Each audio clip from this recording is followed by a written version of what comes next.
The title of this book is Into the Wild. Into the Wild is a nonfiction book written by Jon Krakauer. The main character in this book was Christopher Johnson McCandless. He was also known as Alexander Supertramp. This book was focused on Chris when he was a young man in his 20s.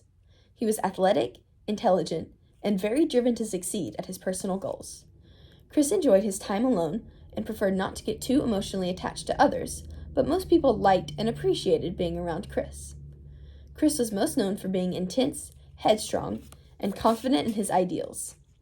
The other important characters, such as Jan Burris, Ronald Franz, and Wayne Westchester, were friends that Chris met and influenced along his journey. These friends provided first-hand accounts and letters from Chris that helped Krakauer tell Chris's story. Chris's parents, Billy and Walt, along with Chris's sister, Corinne, were also important to the story.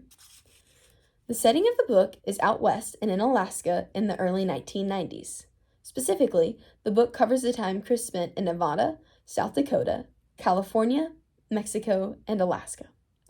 During this time, Chris lived like a vagabond, hitchhiking, jumping trains, living in buses, and renting rooms. Chris McCandless's main problem in the book was that he wanted to get away from the world of materialism.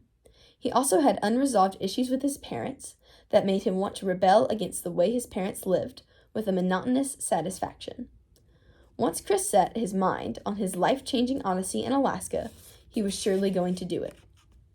After college graduation, Chris left his life as he knew it. He left his home, left his family, left his money, and even left his name to reinvent himself as Alex and make his way toward his Alaskan adventure.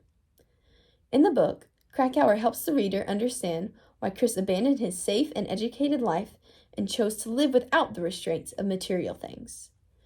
Krakauer uses information from Chris's books, letters, and journals to help the reader sort through decisions Chris made on his 2-year journey. Krakauer also depicts Chris's time in Alaska on the Stampede Trail and in Fairbanks Bus 142 that eventually led to his demise. This book is interesting, and I would certainly recommend it to anyone who enjoys hiking, climbing, and wilderness treks. I appreciate how Krakauer provides differing views of Chris. He provides the negative opinions, that Chris was cocky and selfish. On the other hand, Krakauer presents the positive opinions that supported Chris and the way he actually lived out his beliefs. This book was relatable to me because of Chris. He liked to be with others but appreciated his solitude. I enjoyed the stories included in the book, like Chris's time working at McDonald's and the time he told his parents he would not do gifts anymore. However, the book can get confusing and the timeline can be hard to follow. Krakauer begins at the end of Chris's life and tries to fill in the puzzle pieces that led Chris both emotionally and physically to those final days in Alaska.